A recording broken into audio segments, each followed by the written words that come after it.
आप सभी का एक्सपोज विद देव चैनल में बहुत बहुत स्वागत है। भारत ने चीन को घेरने की चाल चली है। वो आज से नहीं, पिछले 6 साल से मोदी इसी काम पर लगे थे। तैयारी उनकी पहले से ही थी। जो आज भारत को विश्व का साथ मिल पा रहा है वो ऐसे ही नहीं मिल पा रहा है। उसका कारण है मोदी के पहले पंचवर्षीय कार्यकाल में सिर्फ विदेशी दौरों पर ज़्यादा ध्यान दिया गया, इसलिए कि विश्व के देशों से हमारे संबंध अच्छे हों। तो आज जो परिणाम देखने को मिल रहे हैं उसकी नींव पिछले 6 साल से रखी जा रही है। तो आपको बताना चाहता हूँ आज भारत की तैयारी कैसी है, तो सुनिए। तो आज चीन को चारों तरफ से घेर लिया गया है। वियतनाम से लेकर दक्षिण कोरिया तक ने चीन के खिलाफ मोर्चाबंदी शुरू कर दी है। जापान ने चीन के खिलाफ बैलिस्टिक मिसाइलें तैनात कर दी हैं। ताइवान ने भी कमर कस रखी है। ऑस्ट्रेलिया ने भी अपना मोर्चा खोल दिया है। अमेरिका के 3 युद्धपोत पहले से दक्षिण चीन सागर में तैनात हैं। जापान में अमेरिका के 60,000 सैनिक हर वक्त मौजूद रहते हैं। अपनी नेवी का एक पूरा बेड़ा अमेरिका ने जापान में तैनात कर दिया है। अब अपनी सेना को यूरोप से हटाकर दक्षिण एशिया के वियतनाम, ताइवान और सिंगापुर में तैनात कर रहा है। भारत की तैयारियां हम देख ही रहे हैं। कश्मीर से लेकर अरुणाचल तक ब्रह्मोस की तैनाती हो चुकी है, जिसकी काट चीन के पास नहीं है। जब आप दुनिया के नक्शे पर इस घेराबंदी को देखेंगे तो आप समझ जाएंगे कि चीन को चारों तरफ से घेर लिया गया है। क्या एक दिन की तैयारी हो सकती है? क्या ये सब कुछ भारत चीन की झड़प के बाद हो गया है? नहीं हो सकता है। ये कोई चंद दिनों की तैयारी हो ही नहीं सकती। सब कुछ पहले से तय था। चीन की बर्बादी लिखी जा चुकी है, अब उसको जमीन पर उतारा जा रहा है। चीन एक वामपंथी देश है जो ईश्वर को नहीं मानता। चीन की सत्ता ताकत के दम पर चलती है और चीन पूरी दुनिया को उसी ताकत की धौंस दिखाकर हाँकने की कोशिश कर रहा था। चीन चूंकि वामपंथी देश है, इसलिए उसका सबसे बड़ा दुश्मन लोकतंत्र है, यानी कि राष्ट्रवाद। इसमें कोई दो राह नहीं कि चीन एक आर्थिक महाशक्ति है। चीन ने अपने पैसों के दम पर दुनिया के तमाम लोकतांत्रिक देशों में अपने समर्थकों की एक फौज खड़ी कर रखी है। उन समर्थकों में बहुत ऊंचे ऊंचे पदों पर बैठे लोग भी शामिल हैं। कई देशों में तो सरकार ही चीन बनवाता और बिगाड़ता भी है। इस समर्थक चीन के हितों की रक्षा करने के लिए किसी भी हद तक जा सकते हैं। अपने देश में तो हम देख ही रहे हैं चीन की पहुंच पिछली सरकार में कहां तक थी।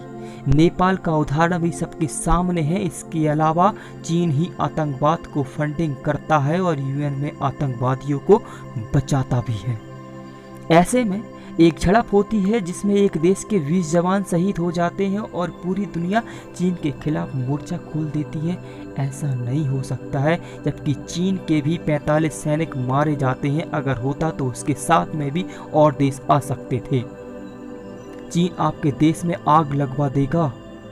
अगर कोई विश्व का देश आपके साथ ना होता, आपके खुद के देश में ऐसी अव्यवस्था फैला देता कि आप चीन से लड़ते या भारत के आतंकवाद से लड़ते, आपको खुद को बचाने के लाले पड़ जाते। ये बात हर देश के मुखिया को समझ आती है। यही वजह है कि आज तक चीन हर किसी को दबाता रहा है, लेकिन ये अचानक कोई रणनीति नहीं बनी।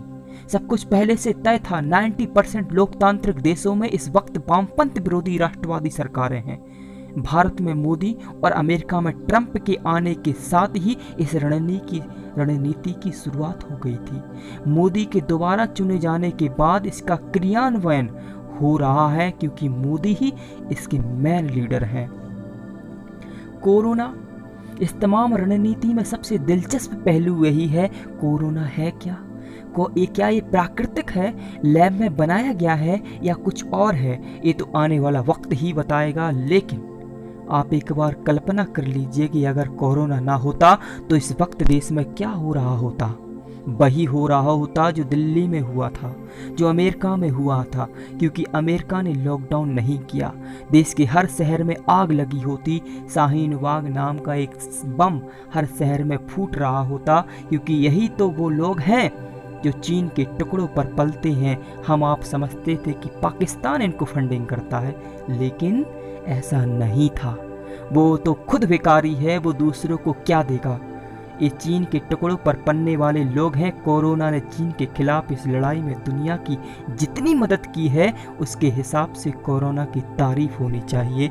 कोरोना ने पूरी दुनिया में सबसे ज़्यादा नुकसान चीन और मुसलमानों को हुआ है। यही गठजोड़ दुनिया का सरदर्द बना हुआ था। अब इस गठजोड़ का अंत आ चुका है। चीन की बर्बादी के साथ ही वामपंथ और आतंकवाद से छुटकारा मिलेगा, चाहे युद्ध हो या ना हो। चीन का बर्बाद होना बिल्कुल तय है। चीन में लोकतंत्र कायम होने वाला है। मोदी इस लड़ाई के सारथी हैं। आप मोदी के विदेश दौरों का मजाक उड़ाते रहे, उधर मोदी ने चीन के खिलाफ चक्रव्यूह रच दिया। आप पेट्रोल डीजल का रोना रोते रहे, मोदी ने हमारी सेना को हर तरह की अत्याधुनिक हथियारों से लैस कर दिया। बॉर्डर पर सड़कों और पुलों का जाल बिछा दिया। मैं हमेशा ही मोदी को फॉलो करता हूँ, उनकी बात मानता हूँ कि मोदी कोई साधारण इंसान नहीं है, वो अलग है। इनके ऊपर ईश्वर का शक्ति का प्रभाव है, होता है कई लोगों पर। हिमालय में जाने से पहले के मोदी और थे, हिमालय से कोई और मोदी लौट कर आया है। आप दुनिया में ऐसे महान लोगों की हिस्ट्री पढ़ेंगे तो पाएंगे अधिकांश लोगों के जीवन में एक ऐसा फेज आया है, ऐसा वक्त आया है जिसमें वो दुनिया से अलग हो गए थे और वापस लौटने के बाद बड़े ही अद्भुत तरीके से कामयाबी भी पाई थी। लियोनार्डो दा विंची ऐसे ही एक महान इंसान थे। मोदी जी ने कहा है, ये सहयोग नहीं ये प्रयोग है, ये सहयोग नहीं ये प्रयोग है, हम नहीं समझे। उन्होंने जब कोरोना की लड़ाई को महाभारत के युद्ध से जोड़ा, तब दिमाग में कहीं कुछ खटका।